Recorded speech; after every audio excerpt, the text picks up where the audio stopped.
Hello everyone and welcome to episode 3 of Wanderers Way, the new Bolton Wanderers podcast brought to you in association with iHeat. I'm Derek Clark, of course, and I'm joined by my Wanderers co-commentator and Bolton legend, Super John McGinley. How's it going, John? Very well, thanks, Derek. Excited about today. Glad to welcome Aaron Wilbraham. Yeah, we've got Wanderers royalty alongside us. How's it going, Albie? Wanderers Way, the official podcast of Bolton Wanderers Football Club in association with iHeat. Coming up, aimed the team nice and early, but I was surprised. I went home to the missus because he's dropping Adam Lafondra as the top goal scorer, playing me, and I think I've said it on a couple of other podcasts that a couple of weeks before I'd had a load of Bolton fans go past me outside the ground and go, "Wilbraham, you."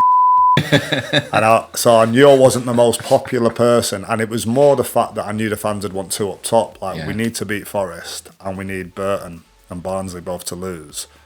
So when the fans are going to see one striker on and it's not the top goal scorer, it's going to be me. So I was expecting what was coming. So I'd already dealt with that in my head, but I had said to my missus and my daughter all week, I'm going to score the winner on Sunday. I was picturing it. And I said, and if I do, the top's coming off. But the Forest lads were so up for it that day. I was chatting to a couple of them saying, why are you trying so hard? But their manager was best friends with the Barnsley manager, apparently.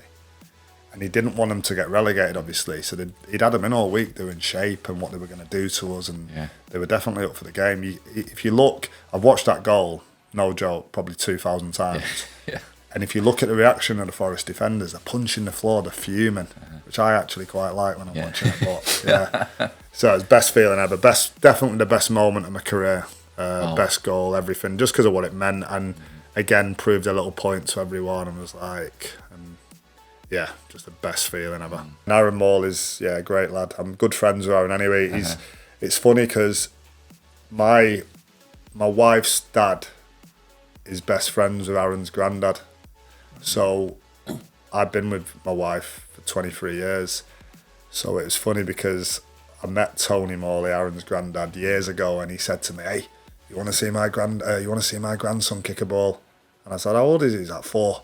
And I was like, "All right," thinking he's got a long way to go. And then 5 years later, he's going, "Hey, he's at Man City, you know." So I was like, "All right." Still, and I was playing at the time at MK Dons.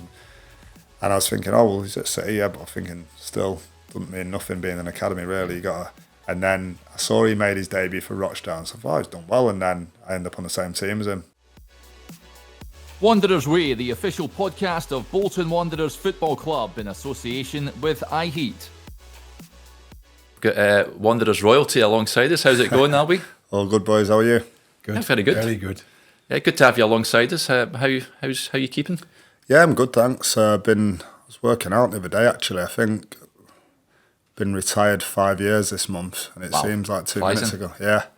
Lockdown ended up retiring me at Rochdale, March 2020. So it'll be 5 years this month, and it seems like 2 minutes ago I was still playing. So yeah, I'm good though.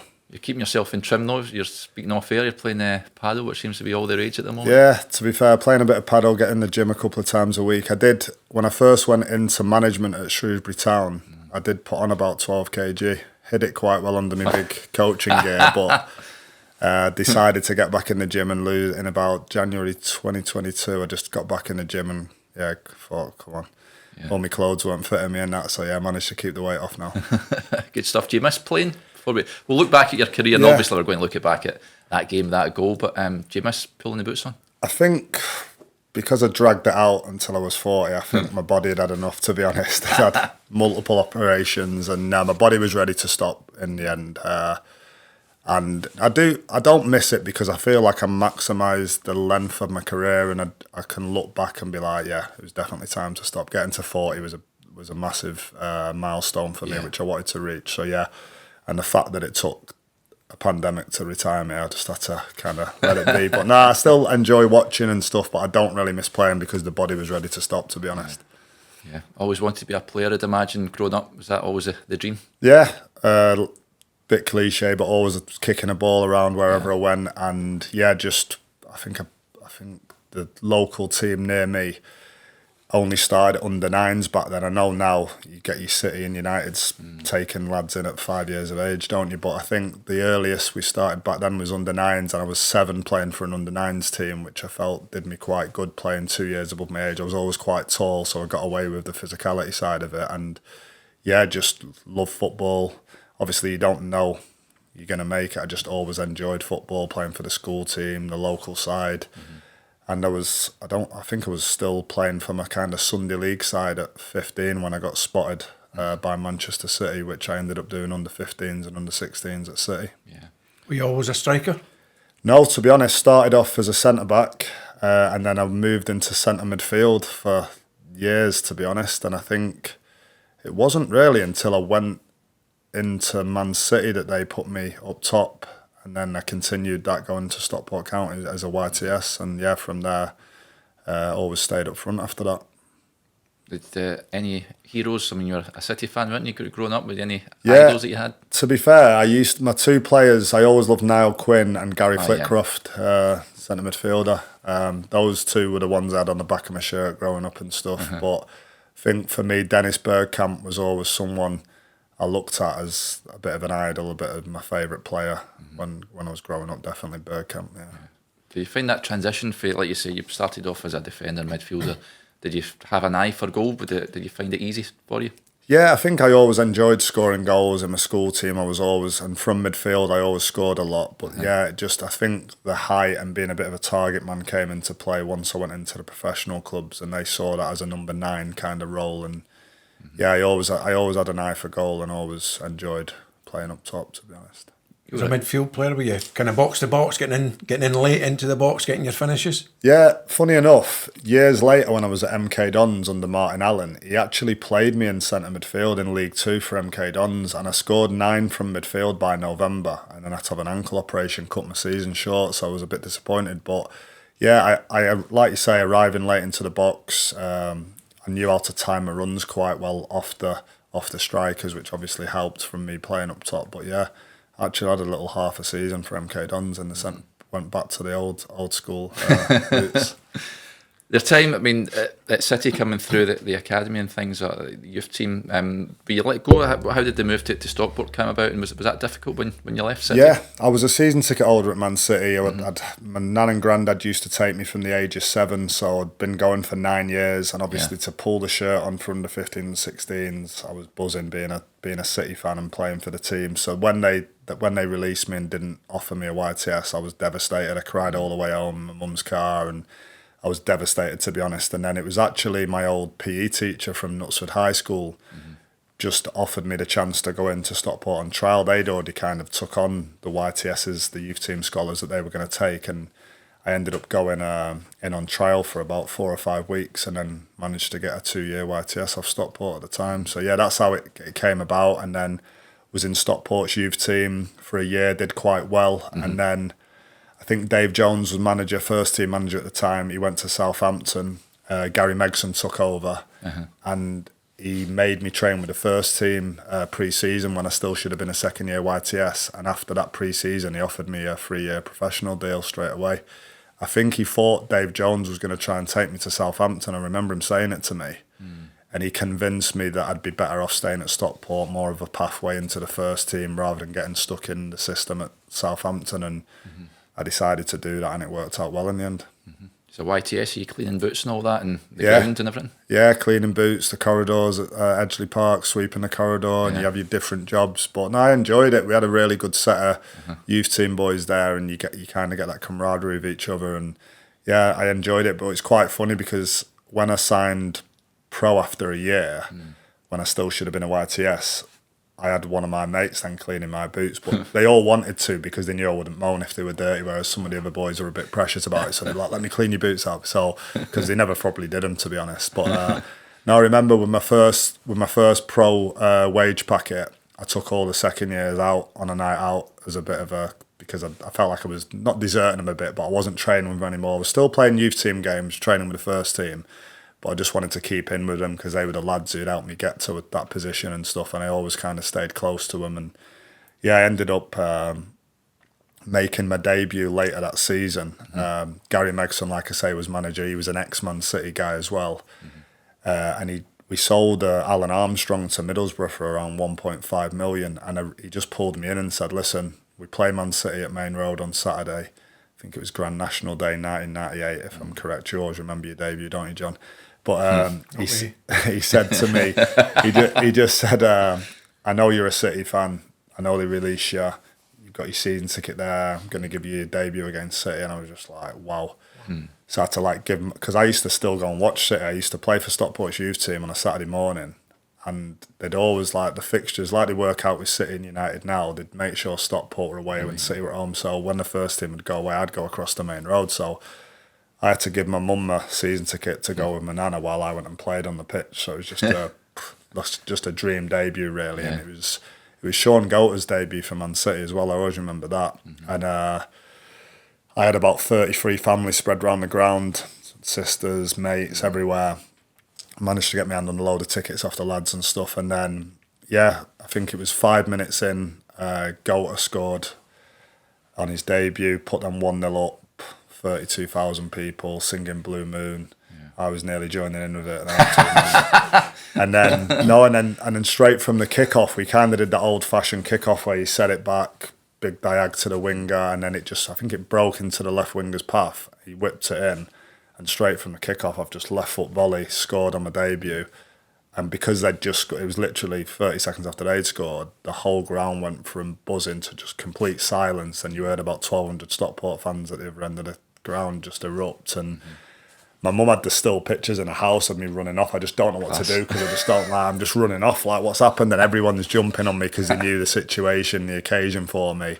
A little bit of revenge against City for releasing me, but also being a City fan, and just, it was unbelievable feeling. I think it stayed 1-1 for till about the 70th minute, and then they beat us 4-1 in the end, and it was in all the papers. Remember the Football Pink, the paper? Yeah. It was in all that, Aaron's dream, because City won but I scored. Obviously I wanted to beat them. And that was actually the season that City went down to League One, when they ended up going down. This was around April time, like I say, Grand National Day. But just dream debut to score against City after releasing me, having a season ticket. And it was that was the start of my journey at Stockport. Yeah, wow. And of course, you spent a good number of years there. You must have developed a good relationship with the guys in and around the club at the time. Yeah, I feel like I played with so many different players at Stockport. When I look back at the turnover of players, I think I was there from 16, including my YTS, to 24 when I finally left. And still some great lads who I still speak to now. Yeah. Seeing so many different players. And like we say, that season that I'm talking about with the debut against City, Stockport finished 8th in the Championship, which when you look to where they've been and got back to now, it's crazy that we just missed out on the playoffs that season. But great club, and great for a young lad to try and pave his way in his career, and I'll always be thankful to Stockport for that, definitely. Yeah. The Norway trip was interesting, wasn't it, John? You went to, was it Moss FK? How did that come about? So Moss FK, we were interested in their captain, who was a Finnish lad called Jarkko Viss, and I think the clubs were in kind of debate about the fee and stuff, and I think they wanted me and Kent Bergerson, who was a Norwegian lad, if we could go on loan for 3 months, it'd make the fee a little bit cheaper for Stockport, and I think we got him for about 300 grand in the end. And me and Kent went over there for a kind of 12-week loan, as the Norwegian season was just starting, as the English season was finishing. And I'd had a broken toe, so the manager said, listen, just as you've got back fit, the season's coming to an end for you. Would you go out and play some games? We've got an option to call you back if we need you when our season then starts in about 8 weeks' time. So just go and enjoy it. So I went over there thinking, typical kind of British mentality, I'd be a doddle over there, I'll score loads of goals. And it was actually unbelievable standard. Obviously, it was Norwegian Premier League, you're playing against Rosenborg and all those. And double sessions every day, which the English boys aren't used to, hardly any days off. It's this is difficult, but honestly, I really enjoyed it. Everybody could speak English over there. The lads were really welcoming. I got an apartment, my own apartment, a car, driving on a different side of the road. It was a lot of learning experience, living on my own, doing my own cooking and stuff. But the boys really looked after me over there, and I really enjoyed it. They love a drink over there as well, by the way, and it's not cheap for a pint. So no, I know. I was letting all the older boys buy me a load of drinks all the time. But no, they love a night out, and we had a good few nights over there. And then after about 2 months, I think Stockport, we either sold a player or they needed me back anyway. I think the plan was probably as soon as the season started to call me back anyway. And they called me back, and I ended up I come back that season in the Championship. I think I scored 13 goals in the Champ, and I got like Players Player of the Year, top goal scorer and Player of the Year off the supporters. And everybody said like, oh, it was that spell in Norway, because I kind of kept myself ticking over. Rather than having that time off that you have, I used it, and yeah, it ended up being a good kind of little platform. But I really look back at that with I'd like to go back, actually. It's a little small town. It's got a really strange smell to the town because it's got loads of industrial towers which just pump out this weird smell. Everyone from Norway will know about the smell of moss, but that's what you remember from it, this weird kind of chemical smell. But no, I really enjoyed it, and it was, like I say, really friendly people, nice culture, and tough standard. Did you have offers to go abroad and play apart from that at all? No, I didn't. And to be honest, I was never really, from when I think me and my wife had my daughter when I was around 26, and once you have kids, you don't really want to unsettle them. She was quite unsettled anyway, my daughter, with the clubs that I had. She had 5 different primary schools moving around, and it's quite unsettling. People don't realise that. So yeah, I never really had any aspirations to go abroad, and I always loved English football. I always wanted to be a part of the English league. So I think America would be a great one, lifestyle-wise and stuff, when you look at what's going on over there now and stuff, if I had the chance again. But yeah, I never really had any thoughts of it at the time. Of course, number of clubs that you played for. I think, was it Norwich you got your Premier League debut? Yeah. Was that a step up from the football you were used to at the time? Massively, and if I'm honest, I think I thought my chance had gone of getting to play in the Premier League. I'd gone from Stockport to Hull City. Had a promotion with Hull from League One to the Championship, which was nice. Went to MK Dons for 5 or 6 seasons. Really enjoyed my time at MK Dons. Great club. Won League Two with them under Paul Ince, which was another promotion and a great kind of feeling. And then, ticking along, playing League One football, scoring kind of double figures at least each season, and seeing other players get moves and thinking, And I'd had a back operation at an early age at Stockport at 22, and it did plague me a little bit. I used to have to play with injections, and it was always quite hard to get up to speed after that. And if I'm honest, the first operation at Stockport I had on it, I feel like it wasn't corrected properly. I always felt, but I'm not going to advertise the fact that my back was always killing, but I'd say for a good 8 years after that operation, being at Stockport, Hull and MK, I was always plagued by back episodes throughout the season, and really frustrating. And then Norwich came in for me at the age of 31. They were like 5th or 6th in the Championship, and I had about 8 missed calls off my agent when I finished training. I was like, rang him, and when he said they'd put a bid in, I was just really shocked by it, to be honest. And Paul Lambert, it's funny when you score against the manager a few times. I think I'd scored against him 5 times for 3 different clubs. I think I'd scored 2 against him when he was Wycombe manager, 2 against him when he was Colchester manager, and scored against him when he was Norwich manager, and it kind of sticks in managers' head. And I think I was made available without me knowing. I think MK Dons, Carl Robinson was kind of like, I was probably one of the highest earners at MK, 31. I think they tried to kind of get me off the wage bill, maybe, worried about my back. And Paul Lambert for Aaron Wilbraham for like 80 grand, 100 grand as a backup to Grant Holt. He's always been a nuisance when I played against him. And that's what he said to me when I signed. He said, every time I played against you, you've been an absolute nuisance. Just do that for me and you'll be fine. And he just took me in, made me feel on top of the world. And my back, if I'm honest, was still in a bad way. And it ended up, I think I signed for him in January, and in the March, broke down a bit. Being at a bigger club like Norwich, access to better surgeons, more like, they just got me in with this top guy in London, Damien Fahy, and he fixed my back, put a spacer in there to take the pressure off the disc. And after that, that's definitely the reason I got to 40, because of that surgeon and what he did with my back, because I felt like I had a brand new back coming out at 31. And that summer, I knew I had to work hard. We'd got promoted to the Prem, and I'm thinking, if I want to get a sniff in the Prem, I'm going to have to have that kind of off season I had when I went to Norway. So I just didn't rest. As soon as I was back from my back, I just put everything in. We kept signing strikers every time. You know what it's like when a club gets to the Premier League, just loads of new signings. Every time I looked at the papers, there was another signing coming the door. I'm thinking, I'm going down the pecking order. I'm nearly 32, and I knew I had to have a good pre-season. I think I scored 8 in pre-season. I was top goal scorer pre-season, so he couldn't ignore me. And he didn't want to ignore me. I think in the last game before I had that back operation, my back had gone the day before, and Paul Lambert kind of begged me to play at Leicester away. I was like, Gaffer, I can't move. Like, I'm literally, and he was like, just start the game. If you have to come off, you come off. And I remember looking up at the scoreboard after 1 minute away at Leicester, thinking 89 to go. That's how much pain I was in with it. My back was like in an S shape, and I managed to score, and we beat Leicester 3-2. Holy moly. Grant Holt and Wes Houlihan scored as well, and it was a massive 3 points on the way to promotion. And I think Paul Lambert never forgot that I did that for him. So as long as I was going to be playing well, he was always going to give me a chance. And giving myself that chance of scoring 8 pre-season, he put me in the Premier League squad, and I think I was involved in 32 out of 38 games. It was a season that Aguero scored that goal for City, so it was a great season to be involved in, especially being a City fan. Yeah. And just unbelievable feeling to kind of tick that box of playing in the Premier League, like I say, at the age of 31, 32, when you think your chance is gone. So yeah, a great feeling. Who was your favourite strike partner to play alongside? Oh, in my career, do you know what? Chef Kikuchi at Stockport. 2 big lads. People say it doesn't always work, but we caused a lot of problems together. And he was just he was a Kosovan refugee, massive, absolute brute, built like a bouncer. Just the friendliest guy ever though, gentle giant. And I just really enjoyed playing with him because we take the hits for each other, and we just used to.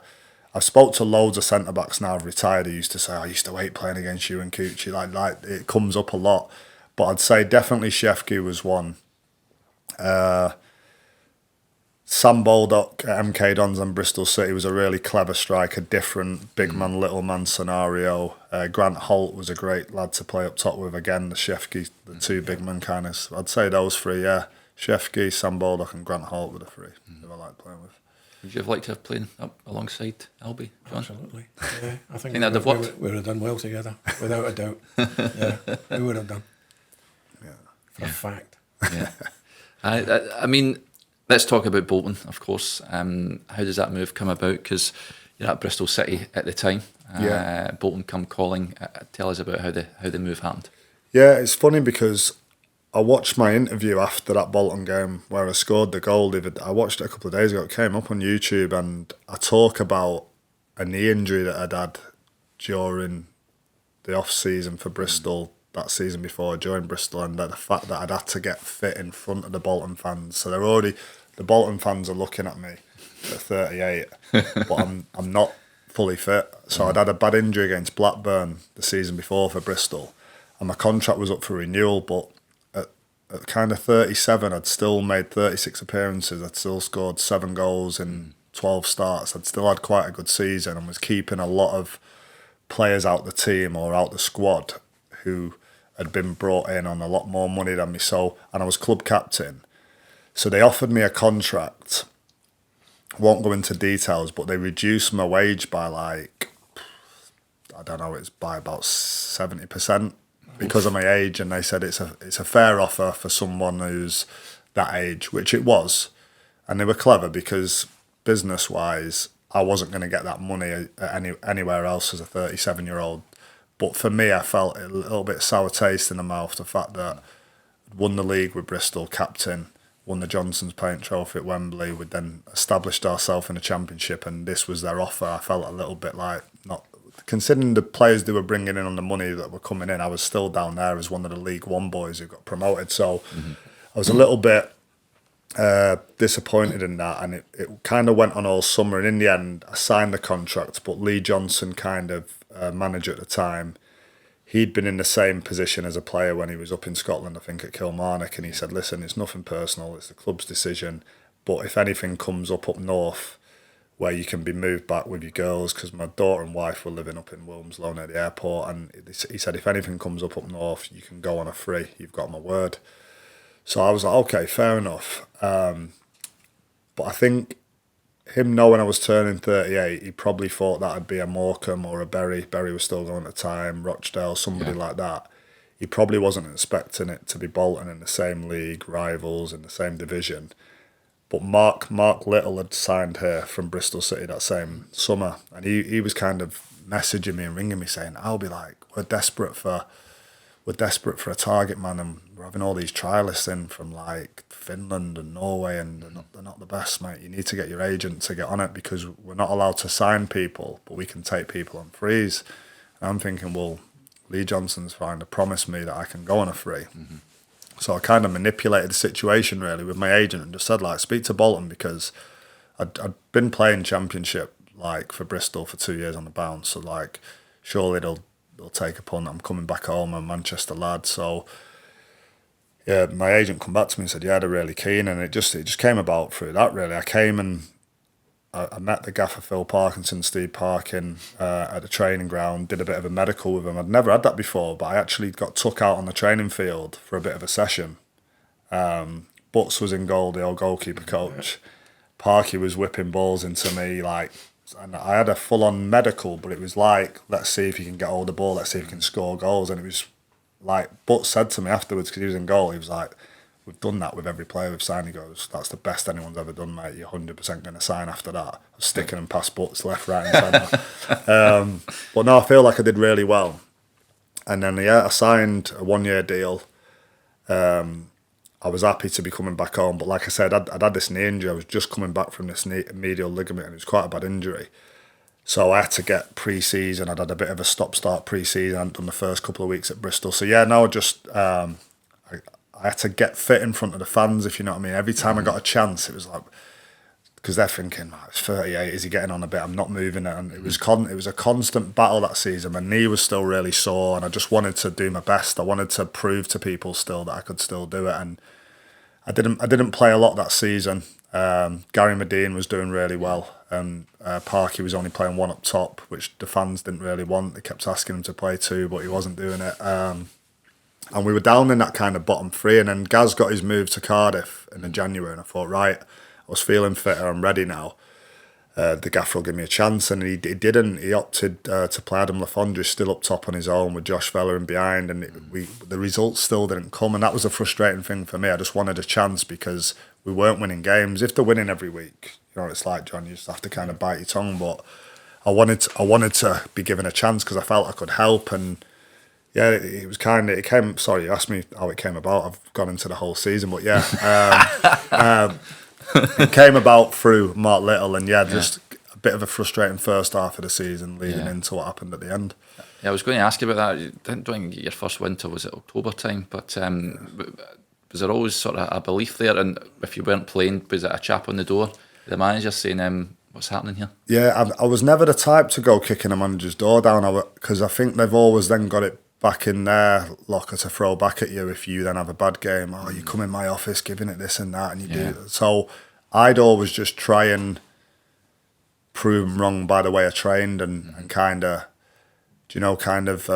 make it embarrassing that you're not playing when you're getting beat every week. But then you're one of the better players in training, and every time you get a chance, maybe under 21 game or a bounce game, you're right at it. So I just used to try and do that. But it did get to the stage where it went on that long that I did have a couple of chats with Phil Parkinson, and he was like, no, you've definitely got a valid point, just keep going, doing what you're doing. And he was fine, but I did it in the right way. I'd never go in with a bad attitude. And yeah, I just wanted to help. Like I say, it wasn't the fact I knew I was 38.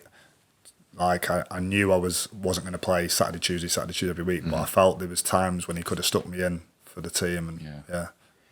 Did you feel the biggest thing was your age? I mean, obviously, do you feel you had to prove yourself constantly because of that? Yeah, and I'd had a lot of that at Bristol. When I signed at Bristol City, I was 34, turning 35. They'd just been relegated to League One, and there was a lot of talk of why we're signing a nearly 35-year-old when we want to get back promoted. And I felt like I had to prove the fans wrong. And I started really well at Bristol. I scored 8 goals in August, and then they all loved me, became captain, we won the league. So I answered those critics. So I knew I had to kind of do the same, because I see it now with older players like Bernardo Silva. He can be the best player for 4 or 5 games, and then he'll have a stinker where he plays against Real Madrid and he looks like he's a bit off the pace, and people go, oh, his legs have gone, he's gone now. And that's how it felt for me. I could play the best game ever, 2 games on the bounce, everyone would be going, oh, he's still got it, and he's a big man, even though he's a bit older. And then I wouldn't quite reach a ball or get onto the end of a pass for 2 games on the bounce. I'd be like, oh, his legs have gone. And you are constantly having that battle of trying to. People get a bit ageist. Do you know what I mean? People start writing you off once you get over that, even over the 30 mark now. Is that motivation for you? Yeah, it is. And I've always been quite good when I've got a point to prove. Yeah. So I've always kind of used that. I've always liked having a point to prove. Going back to the debut against City, it was like, I'll show you, shouldn't have released me. I've always had that kind of installed in me. Always risen to the challenge. Yeah, no, I feel like you've got to. That's probably the reason you went on for so long as well, because you kept accepting the challenge and getting by. Yeah, no, I think you've got to dig in, and I've always been quite good when things get hard. I lost my dad 3 months before my career started. I lost my mum 3 months before my career ended. I dealt with those things going on while I was a player as well, which not many people realise. And I think I've always been quite good when the chips are down. Hence probably the reason why Parky put me in for that last game against Forest, because it was a surprise to me as well, as much as it was to the fans. But I think it was good by him as well to recognise that it was going to be that type of day where he named the team early in the week. I think the game was on a Sunday, wasn't it? I think he named the team on the Wednesday. We had the Thursday off, just to let everybody know this is going to be the team, and like if we can get out of this, we've saved everybody's jobs, the catering staff, everybody. Like, come on, let's all do it together. And he named the team nice and early. But I was surprised. I went home to the missus because he's dropping Adam Lafondra as a top goal scorer, playing me. And I think I've said it on a couple of other podcasts that a couple of weeks before I'd had a load of Bolton fans go past me outside the ground and go, Wilbraham, you so I knew I wasn't the most popular person, and it was more the fact that I knew the fans would want two up top. We need to beat Forest, and we need Burton and Barnsley both to lose. So when the fans are going to see one striker on, and it's not the top goal scorer, it's going to be me. So I was expecting what was coming. So I'd already dealt with that in my head. But I had said to my missus and my daughter all week, I'm going to score the winner on Sunday. I was picturing it. And I said, and if I do, the top's coming off. And my missus was like, don't be doing that. She's like, you're 38, keep your top on. And then, I remember in the warm-up, the team's getting announced, fans growing in a little bit. I was thinking, well, I expected that, so just deal with it. And I just had this mindset of, I'm gonna score. And it was crazy because the first half, we were playing well. I had a disallowed goal, I hit the bar, and I kept going.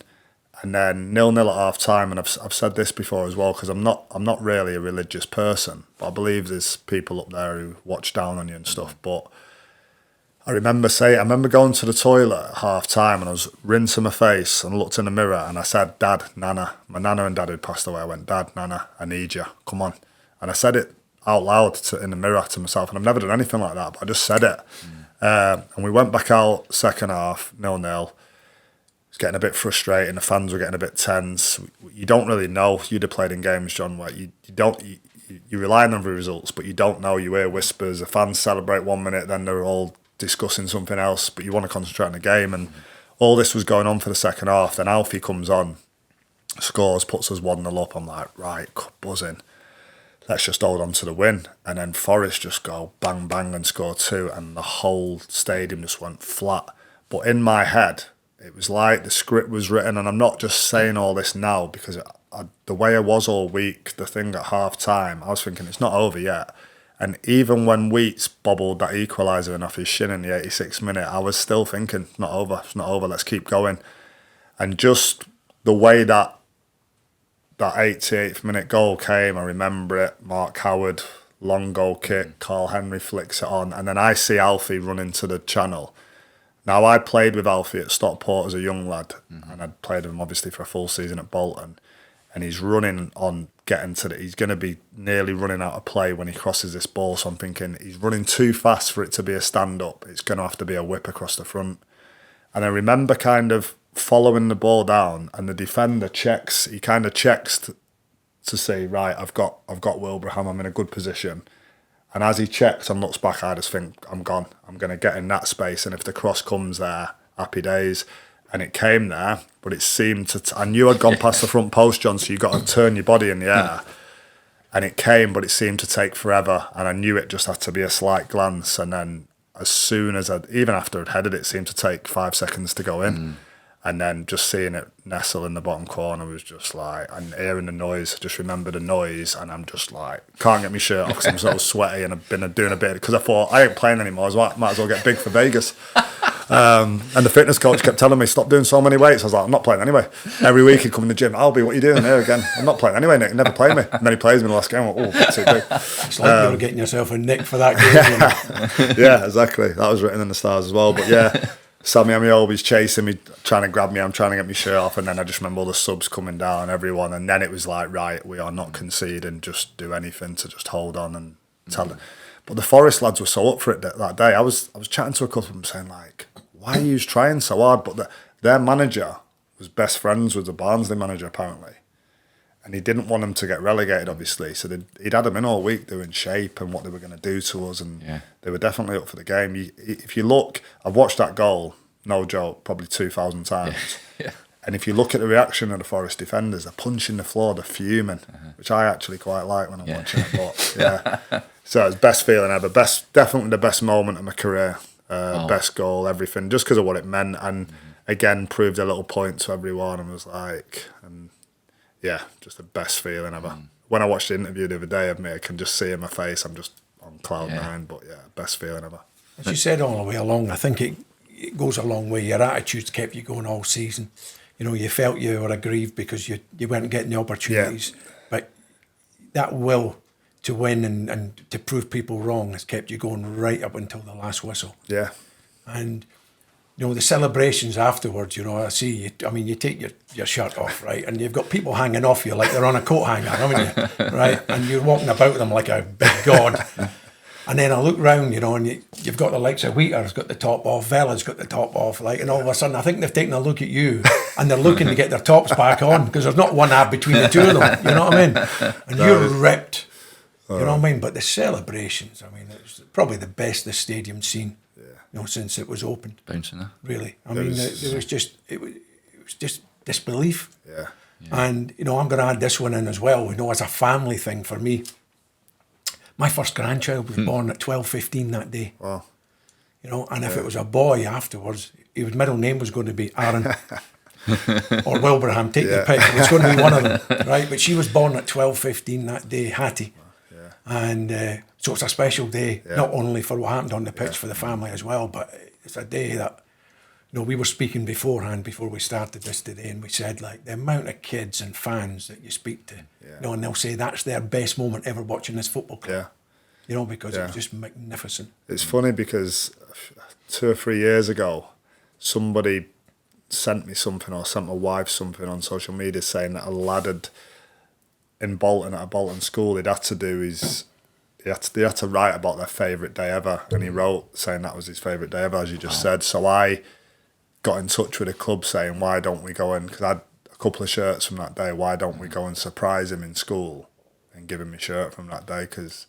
So he got sent to the headmaster's office, I think, thought he was in trouble, and I was waiting with a shirt. So that was a nice thing to do. But I've had so many people come up to me in Manchester on nights out in the daytime when I've been with my daughter at Trafford Centre. So many Bolton fans come over and just say, best day of my life, best day being a Bolton fan, and it's just really nice to hear. And it's just, I was gutted I didn't get another contract after that, because I remember Parky and Air afterwards going, all the lads were going, Gaffer, I'll be better getting a new contract after that. And he was going, and Parky, I remember he had a Budweiser in his hand, and he was like, oh, it's already been spoke about in there with the board and that. So I was like, come on then.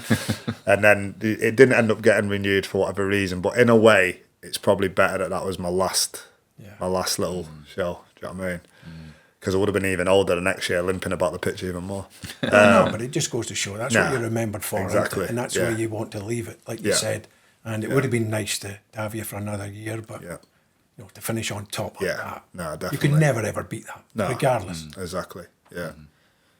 Did you get the match ball after? Yeah, I got the match ball. Huddy, who was the kit man at the time, kept it for me. All the lads signed it, so I've still got that. Great feeling, and glad to keep the match ball, definitely. Yeah, and like you said, when the fans ran on the park as well, and they're lifting you up and all that sort of stuff, it was just crazy, wasn't it? Oh, I've still got it as my profile pic on WhatsApp. You've probably seen it. That's never changing. I'm gonna milk that forever. No, I just remember. I've spoke about this, but I remember. Because like I say, on the pitch, you don't know still if you've done the job. Yeah. You don't know how the results have gone. And I was looking over at the bench when the final whistle went, hoping for some kind of indication, but there was a couple of people still looking around at each other, and I didn't know if we'd done it. And then I looked that way, and I just got hit by a swarm of fans. And then I knew, I'm thinking they won't be on the picture, but do you know what I mean? And I just got took out. I was at the bottom of everybody, and I just remember, because it was a red hot day, wasn't it? And I remember my mouth just being so, I just needed a drink. And I just remember grabbing this random guy's bottle of water and necking that. And then I was up on the shoulders, and it was just, took me about an hour to get in the changing room to the lads, to be fair. But yeah, it was great celebrations, best I've ever been involved in. The celebrations go long into the night, and then a few days after. It's funny because my mate was having a barbecue that day, and the lads hadn't planned anything because we were thinking we could be going relegated on Sunday. So there was no after-match stuff planned. We weren't even talking about that. It was about getting the job done. But one of my best friends, it was a bank holiday, wasn't it? One of my best friends was having a barbecue. My mum was going to be there and stuff, and she was like a bit ill at the time and stuff. So I thought, I'm going to go and do that, and I'm still going to do that. Even though all the lads went off to Fanny's, I was like, I've got to go and show my face and see my mum. And it was quite nice because I had about 2,000 WhatsApps. And then, I think it was about 9 p.m, because it's still fairly early, 12:30 kick-off. I think we were done for 4 or 5 o'clock. So about 9:30, got a taxi into Manchester, met the lads, but they were in a right state by the time I turned up. I think Weeks was getting carried out the club by 2 bouncers. Vels had his top off as usual on a night out. But no, and it was quite nice because when I walked in, everyone was just like, you ain't buying a drink or that, you know what I mean? And it was just, I think a lot of the lads had a reduction in the contracts, like a 50% wage decrease if we got relegated, so they were all thanking me. I was like, it's all right for you, like, I didn't have another year on your contract. But yeah, it was a top night. We stayed out till probably 7 in the morning. I think I always speak about this, but Weeks rang me about 2 days later. I've still got the voice note on my phone. It's the funniest voice note ever. And he sat downstairs in his basement or wherever he was, his games room or something, and he's like, he's still drunk 2 days later, and he's like, I'm watching your goal and repeat, what an header, dart to the back stick, quickly to the front stick. Like, he just got it. It's the funniest voice. He sounds like, I didn't even recognise his voice at first, but I still play that from time to time when I'm thinking about it. But yeah, it was a great night and just great celebrations, like you say. Yeah. But the lads certainly came together, didn't they? I mean, the team spirit, because we were going through problems, weren't we, as a football club as well at the time. You know, there was a lot of uncertainty. Like you said, people didn't know whether they were going to get contracts renewed, etc. The ownership at that point was poor. And, we were feeling the effects of that. So, for the guys to, again, for you all to pull together, and show that spirit and to enable us to stay up. It made a hell of a difference to the club.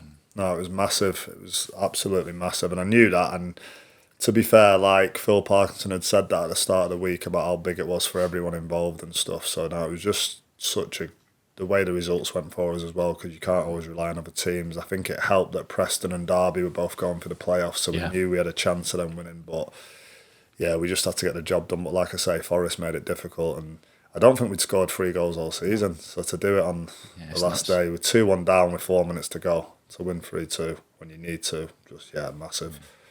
Tattoo artist made a killing as well off the back of that game, didn't he?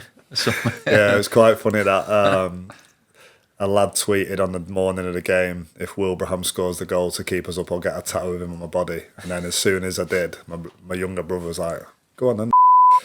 And he did it, to be fair, and they arranged for me to walk in the tattoo parlour with Sky Sports News and stuff while I was having it done. I just landed from Vegas that morning. I landed at 8 o'clock at Manchester Airport. I got there for about 10:30 to Dave's Tattoos in Bolton. Walked in, my eyes are all over the place. I haven't slept for 5 nights. But yeah, he was a bit sheepish, the lad, when I walked in. But I've seen him at a few Bolton do's since, and he always makes me have a picture with it when I've had a few beers and that. So he's got that, his full calf tattooed. Class. I always just look at his missus and go, what's he doing? Careful what you tweet. But yeah, I've seen a few Wilbraham 88s. Yeah. The lad who I went to, Mark Little, because he was one of the lads whose contracts I stopped getting 50% reduction for that following year as well, and he was my teammate from Bristol City. It was actually his stag do that we went on to Vegas that summer, and he come in from a pool party one night, and he'd had Wilbraham 88 tattooed on his quad as well. So Mark Little's got that on his quad as well, which is quite funny. But yeah, seen a few Bolton fans of it. So yeah. Top class.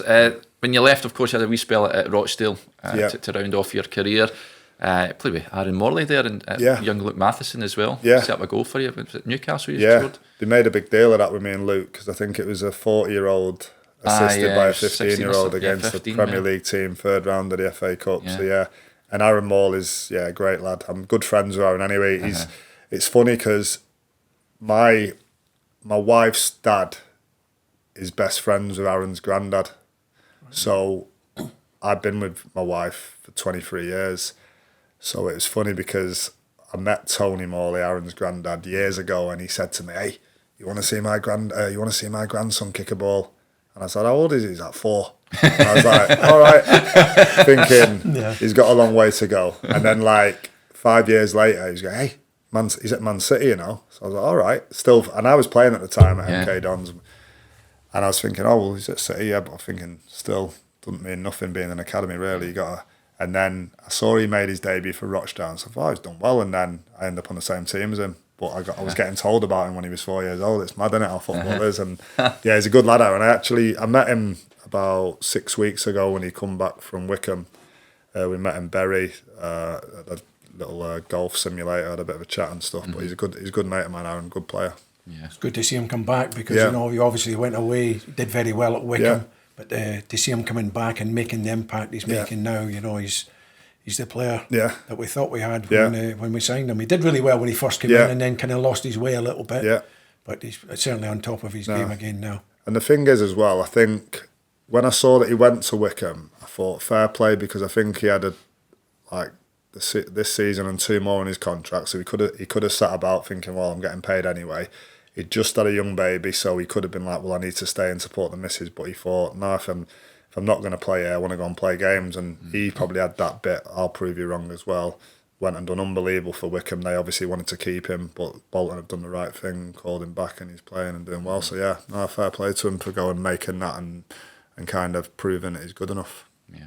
When you came back and played against Bolton, and obviously at Shrewsbury as well, when you took over a period as sort of as coach and manager there, what was that like, getting the reception from the fans? No, it was great to come back. When I came back for Rochdale, I think I came on for Rochdale, we were losing 1-0 and we won 3-1. All the fans were like, give me a bit of stick, but no, they were always good with me whenever I've come back, as like you say, going into coaching as well, and I've always got a good reception off them, and I've always had that kind of rapport with the fans now, for sure. Yeah, you had a little dabble then. How did you find going into the managerial side at Shrewsbury? It's a club that I think is a great club. I played there myself, so I know it's a great town as well. Assistant Steve Cottrell. Yeah. How did you find that? Yeah, it was obviously I played for Steve Cottrell at Bristol City. I was his captain. We had success together, won the league. So in lockdown, like I say, when lockdown retired me, and you're kind of wondering, even though I'd got to 40, you're still a bit like, right, I've got a lot of life to live still. What am I going to do next? Because when you're a footballer, you're just in this bubble. You think it's going to last forever. And for him, he knew I had my B licence and my A licence because I'd done my badges while I was still playing. And for him to offer me an assistant manager's job in League One straight from playing was class of him. So I went and did it, really enjoyed it. I was only there for a month, and he got put in hospital for 4 months with COVID, so I had to take over, which was probably the best thing for me, because I was thrown into the deep end, and we were on like 9 points when me and the gaffer took over, and we finished on 57, stayed up in League One, so it was a massive achievement. And no, I really enjoyed it. I had 2.5 years at Shrewsbury, and then they let us go in kind of July 2023, and then I just made the decision then that I wanted to be a football agent. I'd always wanted to do it. I would have been stupid to try and do it in lockdown with the way things were in the world and with football, and to get offered the job off. And it's the right way to do it, the coaching first and then because if you try and be an agent and go back into coaching, I don't think it really works. So I just booked my agent exam for September 2023.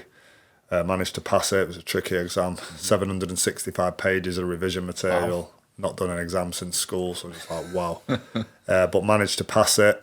Kept my options open. Got I got approached by a couple of different agencies because they obviously like the profile that I've got of playing in all 4 divisions, played over 700 games, been a UEFA A and B licensed manager, and it looks good. But I wanted to go with a kind of company where my reputation wasn't going to be damaged the minute I walk into the company, and I had a good reputation while I've been playing and managing. So I've been doing that now since July. I joined Murdoch Sports, Colin Murdoch, who's an ex-player. You probably played against him, John. And he's got the likes of Scott McTominay, Cameron Burgess, and a few good players on our books. And I'm just getting my teeth stuck into that, really. I think as a manager, I just thought I'm the same age as Lampard and Gerrard, a few years older than Rooney. And because of it, even though they've not had the best starts to their management careers, they'll be the first to admit that. I think they're always going to get offered the better jobs because of who they are. And I just thought I'll swallow that battle now.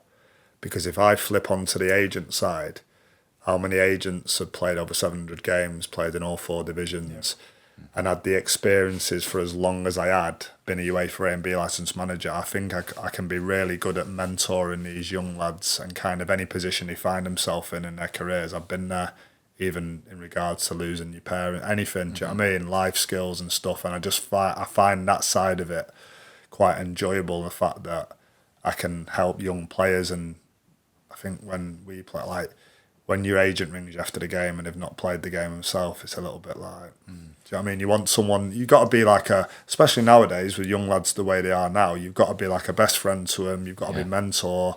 But I'll never beat around the bush. I'll tell them if they've had a bad game, I'll tell them what they need to do better. And I can be a bit of a coach, which I've got the qualifications for at the same time as being an agent. So I think there's more ex-players should do it, really. But now I'm enjoying it. It's different, obviously. It's a lot different, but I'm still in football, still going to games, and now I'm enjoying it.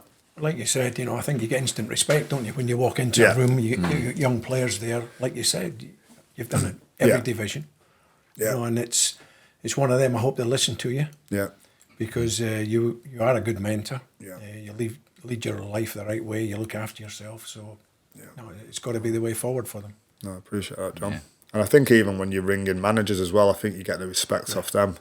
I mean, I've played with Shuey actually at Bradford. I went on loan for a month from MK Dons to Bradford. And I had a few scraps with Hughes at Accrington over the years, so we had a few good battles, to be fair. But they're 2 good lads. But I think even when you ring those boys up, you get that instant respect because you've been in football yourself, and you just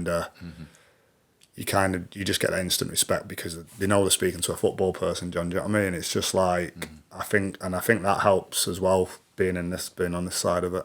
Well, you'll find your calls will get taken, won't you? And the door will open to you, whereas maybe other people will get put in a queue, Yeah, that's exactly what I mean. And with the respect that you carry, obviously you're gonna get an ear to listen to. Yeah, definitely. Yeah. What do you make of Bolton this season then? Do you think they can get up back into the no, I think, do you know what? I think I obviously always look out for the results, and I think last year was a big missed opportunity because I think League One was quite weak last year as well. And then with the teams what came up this year, with your Wrexham and your Stockport and everything, it seems to have gone stronger again with Birmingham coming down. Yeah. And obviously Ian Everts left, who did really well there and he was a good manager. But I think Shuey's coming at the right time and he looks like he's getting them going again. And I think they can be that team that, goes on the run at the end of the season where they'll just keep picking up points and wins. And I think they can definitely put a run together and see where they end up. But no, I think it's kind of anyone's up there. It's quite tight, and I think I'd love to see them do it. Yeah, let's hope they do the business. Well, it's been great having you on. Abby, thank you very much. We're going to get you to sign a little photo of you there. We've also got a programme from that famous day to give away. So if you want to win any of those, folks, make sure you like and subscribe over on Twitter when we do the giveaway. But thanks for coming on. No problem. Thanks, Albie. Good to see you, boys. Thank you. Wanderers Way, the official podcast of Bolton Wanderers Football Club in association with iHeat.